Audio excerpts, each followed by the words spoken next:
बचपन में एक मूवी देख रही थी जिसमें एक अघोरी एक इंसान के साथ बहुत ज्यादा बर्बरता कर रहा था। वो एक मृत शरीर के साथ कुछ गलत कर रहा था। बहुत ही बुरा उसके बारे में दिखाया जाता है। अब बचपन में दिमाग में छवि ऐसी ही हो गई, अघोरियों से डर लगने लगा। अब मैं बचपन से ही यही सोचती रही कि अघोरी तो ऐसे ही होते हैं, क्योंकि हमने फिल्म में देखा तो हमारे लिए यही सही था, यही सत्य था जो आंखों से देखा था। दोस्तों, अघोरी को बताया गया कि वो हमेशा तंत्र मंत्र विद्या और जादू टोना या ऐसी चीजों को करते हैं और लोगों के ऊपर इसका बुरा प्रभाव पड़ता है, यानी उनकी छवि को इस तरह से दर्शाया गया है।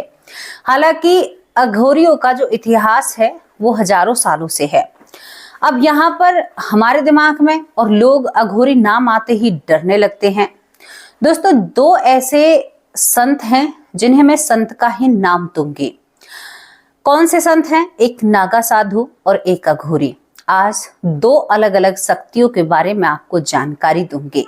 शुरुआत वहां से क्यों की थी? क्योंकि सच में ही हर मूवी में अघोरी का रूप बहुत बुरा और भयावह और लोगों के साथ, अच्छे लोगों के साथ अघोरी बुरा करते हैं। शमशान घाट में उनकी छवि कुछ इस तरह से बिगाड़ी जाती है।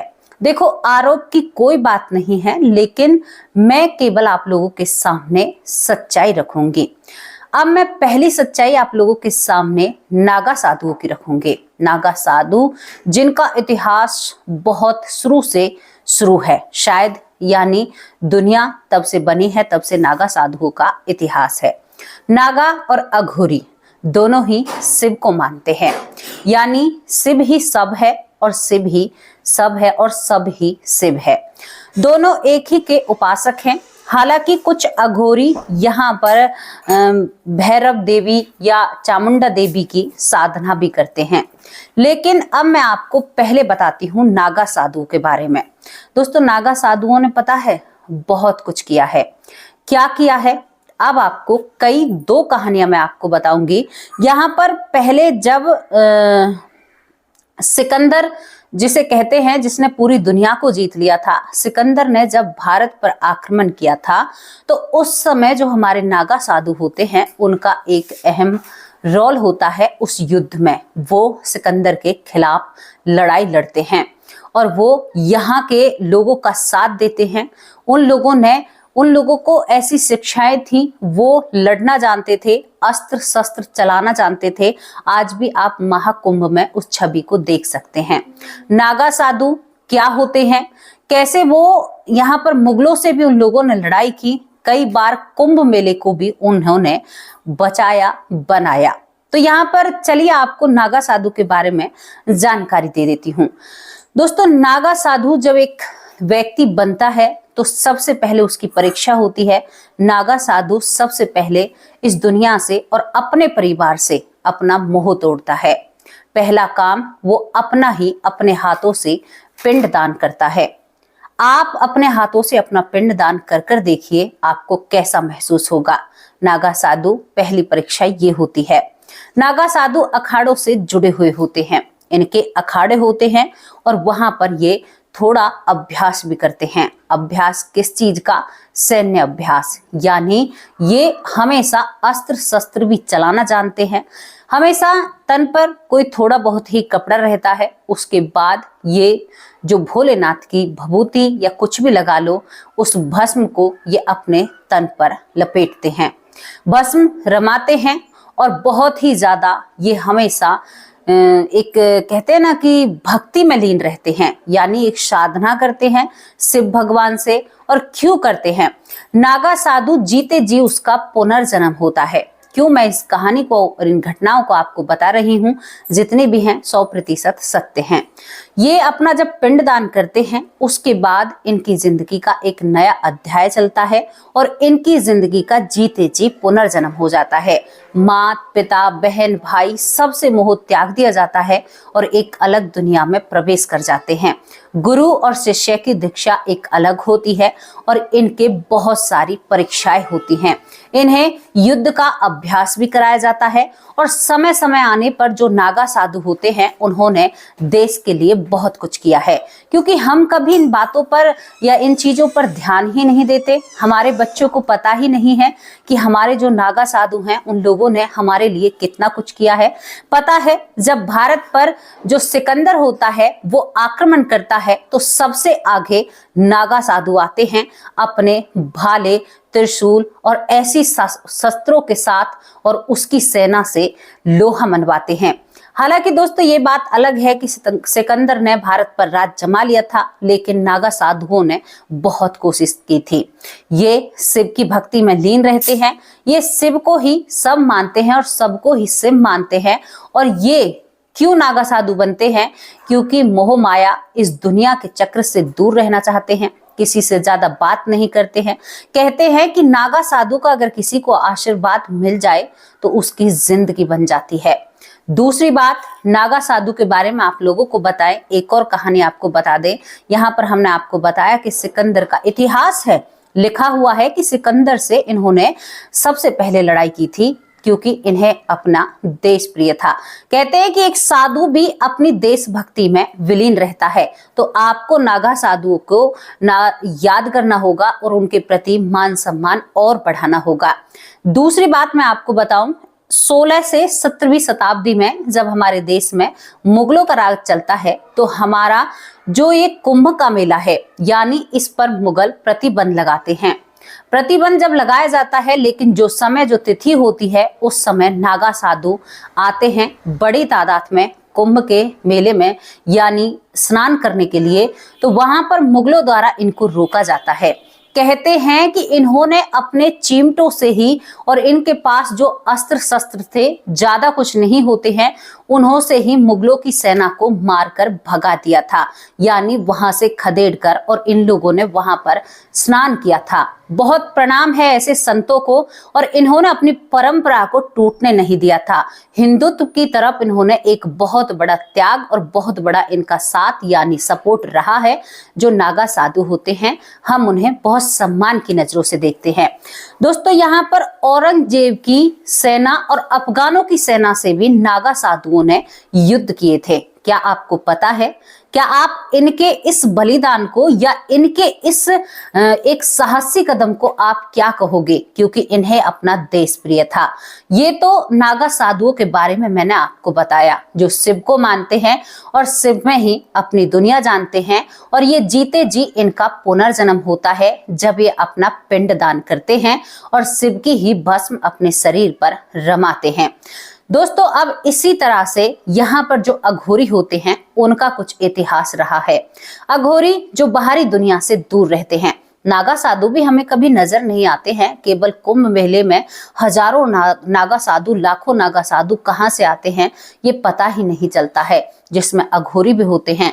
कहते हैं जब कुंभ का स्नान चलता है तो उसमें भूत प्रेत, नागा, संत, सब कोई, भगवान से लेकर हर कोई उसमें स्नान करने के लिए आता है। केवल एक इंसान ही वहां पर स्नान नहीं करता है। तो दोस्तों, यहाँ पर ये बहुत बड़ी बात हो जाती है कि हमारे संतों ने हमारे लिए बहुत कुछ किया है, जबकि हम बार बार उन पर उंगली खड़ी करते हैं, उनका अपमान करते हैं। शायद हमारी जो फिल्म इंडस्ट्री है वो भी उनका जोर शोर से अपमान करती है। हमेशा तिलक और कलावे और यहाँ पर गले में माला को एक अपमानजनक तरीके से हमारी दुनिया को दिखाया जाता है। बचपन में हमने भी यही देखा था और शायद हमने भी यही जाना था। पता है, जब हम बचपन में कोई मूवी या देखते थे और वहां पर जब एक संत की छवि ऐसी हमें नजर आती थी, तो कोई संत हमारे आसपास मोहल्ले में आ भी जाया करता था, तो हम डर के कारण भीतर अपने घर के अंदर चले जाया करते थे। लेकिन हमारे पिता बहुत ज्यादा धर्म को मानते हैं, बहुत ज्यादा भगवान से प्रेम करते हैं, तो वो हमें बार बार पर टोका करते थे और बार बार हमें शिक्षा दिया करते थे। मेरे पिता पढ़े लिखे नहीं हैं, लेकिन फिर भी महाभारत, रामायण सब कुछ उन्हें मुँह जुबानी याद है। और शाम के वक्त दोस्तों हम टीवी नहीं देखा करते थे। 2 या 3 घंटे के समय में हम अपने पिता से कहानियों के रूप में रामायण के बारे में, महाभारत के बारे में सब कुछ जाना करते थे। यहाँ तक कि मेरे पिता ने हमें नल की भी कहानी सुनाई। बहुत सारी चीजें जो पिता से हमें जानने को मिली थी, मेरे पिता बिना पढ़े हुए भी इतना कुछ जानते थे। ये मेरे लिए बहुत सम्मान की बात है। चलिए, नागा साधुओं ने हमारे लिए बहुत कुछ किया, प्रणाम करती हूँ। आपको भी उनको प्रणाम करना चाहिए। वो साक्षात शिव का अवतार होते हैं।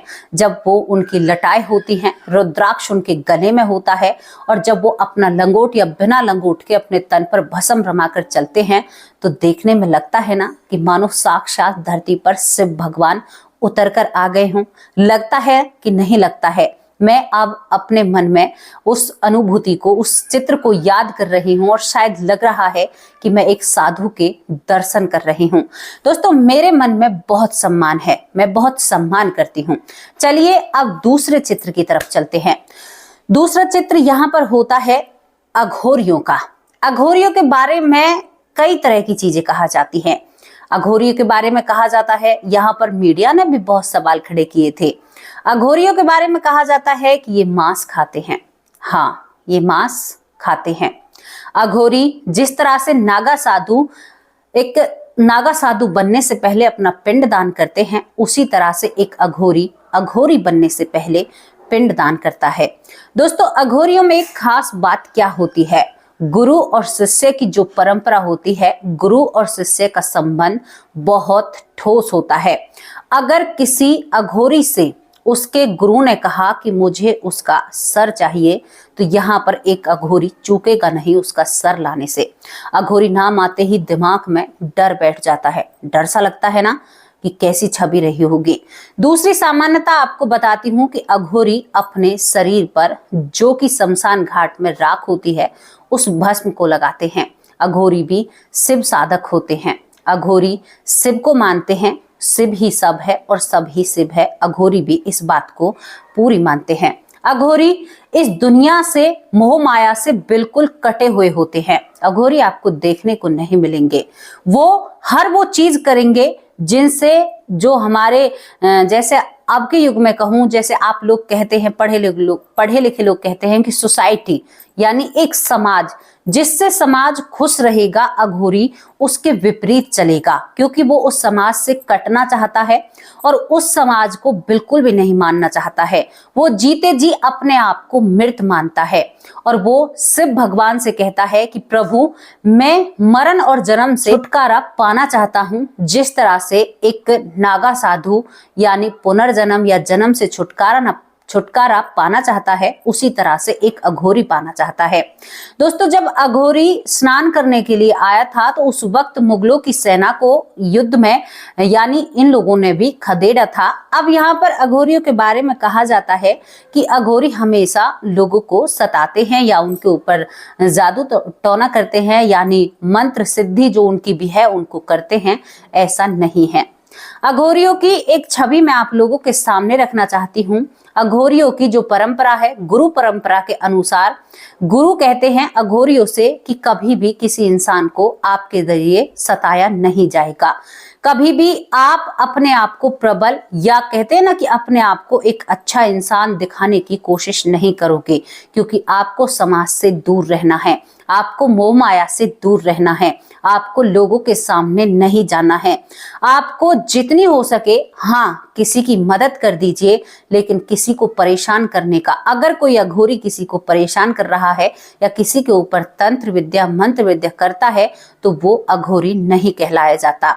पहली बात आपको मैं बता देती हूँ। दूसरी बात, वो शमशान घाट में क्यों रहते हैं?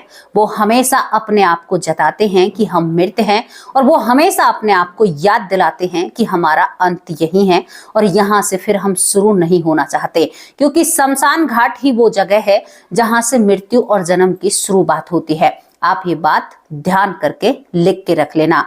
दूसरी बात दोस्तों, यहाँ पर अघोरियों के बारे में कहा जाता है कि वो तो मृत लोगों को खाते हैं या ये सब कुछ करते हैं। सभी अघोरी ऐसे नहीं होते। शिष्य परंपरा के अनुसार यहाँ पर कुछ अघोरियों के बारे में ही कहा गया है कि वो मांस का सेवन करते हैं, कुछ अघोरी मांस का सेवन नहीं करते हैं। अघोरी सिद्धि प्राप्त करते हैं, यहाँ पर साधना करते हैं, भक्ति करते हैं, शिव साधक होते हैं, चामुंडा साधक होते हैं, यहाँ पर वो भैरव साधक होते हैं, काली के साधक होते हैं। लेकिन वो इन सभी कामों को गुरु की तरफ से आदेश होता है कि भाई तुम्हें केवल इन चीजों को समाज की भलाई के लिए ही करना है। बिना समाज में मिले हुए या समाज के सामने अच्छा बने हुए, क्योंकि वो हमेशा दिखाना चाहते हैं समाज को कि हम अच्छे नहीं हैं। क्यों दिखाना चाहते हैं? क्योंकि वो बहुत ऐसे कार्य करते हैं जो उनके ही समाज में छुपे हुए हैं। काशी जहां पर कहा जाता है, जो दोस्तों जहां पर हमेशा चिता जलती है, गंगा के किनारे काशी घाट पर, तो वहां पर पहले अघोरियों को देखा जाता था। वो रात के वक्त चिता से शरीर को खींचकर उसको खा लिया करते थे, ऐसा सब कुछ कहा जाता था, लेकिन किसी के कोई पास कोई साक्ष्य नहीं है। अब बात ये होती है कि अघोरी साधना शमशान घाट में कैसे करते हैं। अघोरियों की 3 साधनाएं होती हैं। आप लोगों को बताऊं, सब साधना, जिसमें वो किसी सब के साथ साधना करते हैं। शमशान साधना, शमशान घाट के अंदर साधना करते हैं। शिव साधना यानी साक्षात भोलेनाथ की साधना करना। जब ये सब साधना करते हैं तो ये सबके साथ बैठकर साधना करते हैं। कहा जाता है जब एक अघोरी सबके साथ, और हालांकि कुछ लोग कराते भी हैं, जो समाज के लोग होते हैं, शायद वो अपना अच्छा कराने के लिए या कुछ भी कराने के लिए इन लोगों से सब साधना भी कराते हैं, जिसमें कभी कभी देखा गया है कि जो मृत सब है वो बोलना शुरू कर देता है। इस तरह की इनकी साधना होती है। ये ऐसे रहस्य हैं, ऐसे राज हैं जहां साइंस तो पहुंच ही नहीं सकती। आप सोचकर देखिए, क्या कोई सब बोल सकता है? लेकिन अघोरी सब से बुलवा सकता है। दूसरी तरह ये सबकी छाती पर बैठकर या खड़े होकर साधना करते हैं, जिसमें कुछ और लोग भी होते हैं। यहाँ पर इनके पास कई आत्माएं भी होती हैं। ये आत्माओं से बात भी करते हैं, आत्माओं को अपने बस में भी कर सकते हैं। लेकिन यहाँ पर फिर मैंने वही बात कही, गुरु परंपरा के अनुसार केवल समाज की भलाई के लिए काम किए जाते हैं। अगर कोई अघोरी गलत काम करता है तो फिर ये उसके लिए मतलब एक अघोरी शब्द हट जाता है, यानी वो इस समाज से दूर हो जाता है जो अघोरी समाज होता है। दोस्तों, अघोरियों के बारे में मैंने बहुत कुछ जाना। अघोरियों की कई जगह हैं। अघोरा मंदिर आपको काठमांडू में मिल जाएगा। दूसरा मंदिर आपको कोलकाता में मिल जाएगा, जहां पर ये लोग इकट्ठा होते हैं। या कुछ गांव के लोग जो इनके बारे में जानते हैं वो इनका बहुत मान सम्मान करते हैं। जैसे फिल्मी दुनिया ने इनको बदनाम किया, उस तरह से ये लोग नहीं होते हैं। हाँ, हालांकि इनकी कुछ अलग साधनाएं होती हैं, सबसे हटकर साधनाएं होती हैं। यहाँ पर ये मांस का भी सेवन करते हैं, लेकिन ये गाय के मांस को नहीं खाते हैं। अघोरी बासी खाना खा सकता है, जो उसे मिल जाए। पेड़ पत्तों को भी वो चबा सकता है। यही नहीं है कि वो केवल मांस ही खाता है। अगर समय पर खाना नहीं है, कोई चीज उपलब्ध नहीं है, तो वो पेड़ पौधों के पत्तों को भी खाकर अपना वक्त गुजारता है। लेकिन वो कभी भी ये नहीं है कि दुनिया की मोह माया या इन तारों से जुड़ा हुआ है। दोस्तों, ये एक अघोरी की जिंदगी होती है। हमेशा दुनिया से छुपे हुए, शमशान घाट में तपस्या करते हुए, साधनाएं करते हुए इनकी जिंदगी निकलती है। और ये कहते हैं कि हम सीधे सिर के साधक हैं, हम दोबारा जन्म मरण में नहीं आएंगे, क्योंकि हम अपने आप को इतना काटते हैं। अपना पिंडदान, हर बासी चीज को भी खाना, शमशान घाट में रहना, हमेशा सच्चाई से जुड़ा रहना, हमेशा ये जानना कि हमारा अंत यहीं पर है। और ये हर चीज को कपड़े ना के बराबर पहनते हैं जो अघोरी होते हैं। तो इस तरह से इनका जीवन होता है। यहाँ पर अघोरियों के ऊपर कई चीजें फिल्मों में, कई चीजों में बहुत कुछ ऐसा दिखाया जाता है। यहाँ पर साफ साफ जो अघोरी होते हैं, जो जाने माने सिद्ध होते हैं, वो साफ कह देते हैं कि वो अघोरी अघोरी ही नहीं कहलाएगा जो समाज के हित में कार्य नहीं करेगा। तो दोस्तों, आप एक संत नीति में हो या आप एक आम इंसान हो, लेकिन सबका उद्देश्य एक ही होता है कि समाज को अच्छे से रखें और समाज में कोई भी बुराई ना पनपे। देखो, इतनी अच्छाई करने के बाद या इतने अच्छे काम करने के बाद, जहां पर साधु से लेकर, संत से लेकर, नेता से लेकर, आम जनता से लेकर, पशु से लेकर, जानवर से लेकर, लोग सब भलाई करना चाहते हैं, लेकिन वो भलाई होती नहीं है, कहीं देखने को नहीं मिलती है ना। कई कई सालों में भलाई देखने को मिलती है। पता है आपको, इतना कुछ करने पर अगर ये सारे लोग ये सारी चीजें छोड़ दें तो इस पृथ्वी की व्यवस्था क्या होगी, आप अंदाजा लगाने से ही थर थर कांपने लगोगे। दोस्तों, मेरे पास ज्यादा मैं ऐसी बातें करती हूँ, हालांकि मेरी बातें कुछ लोगों को बुरी भी लगती हैं, लेकिन मैंने अपने जो 2 साधक हैं उनके बारे में आपको बताया। मैं अपनी संस्कृति को बहुत मानती हूँ, मैं साधु संतों का बहुत सम्मान करती हूँ, चाहे वो अघोरी हो चाहे वो नागा साधु हो, दोनों को ही नतमस्तक प्रणाम करती हूँ, क्योंकि ये हमारी भारत की एक बहुत अच्छी परंपरा है जो ऐसे साधु ऐसे संत हमें देखने को मिलते हैं। और दोस्तों बार बार ये चीजें देखने को नहीं मिलती। कोई भी अगर ऐसे उल्टे काम करे, ऐसी गुरु शिक्षा के अनुसार भी जिसके गुरु ने सख्त मना किया है, तो वो फिर उस पद्धति से या उस पद से हटने योग्य होता है, उसको आप उसकी छवि नहीं दे सकते हैं। दोस्तों यहाँ पर अघोरियों के बारे में एक और बात कही जाती है कि लोग कहते हैं कि इनको सब कहाँ से बरामद होते हैं, यानी सब कहाँ से मिलते हैं। आपने एक परंपरा देखी होगी, अब तो शायद ये परंपरा कम होती जा रही है, लेकिन पहले परंपरा थी कि कुछ लोग जल समाधि दिया करते थे अपने परिवार के सदस्यों को, उनकी एक इच्छा हुआ करती थी। तो यहाँ पर कुछ अघोरी उन चीजों का ध्यान रखा करते थे। जब उनको जल समाधि दिया करती थी तो वहां से कुछ अघोरी उन्हें निकालकर अपनी साधना को पूरी किया करते थे। तो यहाँ पर आपको बिल्कुल नागा साधु का बहुत सम्मान करना होगा। और हाँ, आपको एक और बात बता दूं, हालांकि अघोरी हमेशा एक और इनकी नियति है, ये कभी किसी से नाराज नहीं होते। अगर कोई अघोरी नाराज हो गया तो वो अघोरी नहीं है। अगर कोई अघोरी किसी को आशीर्वाद दे दे तो उसका जीवन सफल हो जाता है। हालांकि ये किसी को आशीर्वाद देते नहीं हैं, बिल्कुल नहीं देते। कोई हजारों सालों में या कभी कभार देखने को मिला होगा, ये कभी किसी को आशीर्वाद नहीं देते। यहाँ पर नागा साधु का भी वही है, अगर किसी को आशीर्वाद दे दें तो उसका जीवन सफल हो जाता है। यही यहाँ पर है।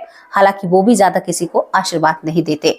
मुगलों को धूल चटाई थी हमारे नागा साधुओं ने, और यहाँ पर जो कहता ना कि मैं सिकंदर हूं या मैं कुछ भी हूं, उसको भी लोहा मनवाया था हमारे नागा साधुओं ने।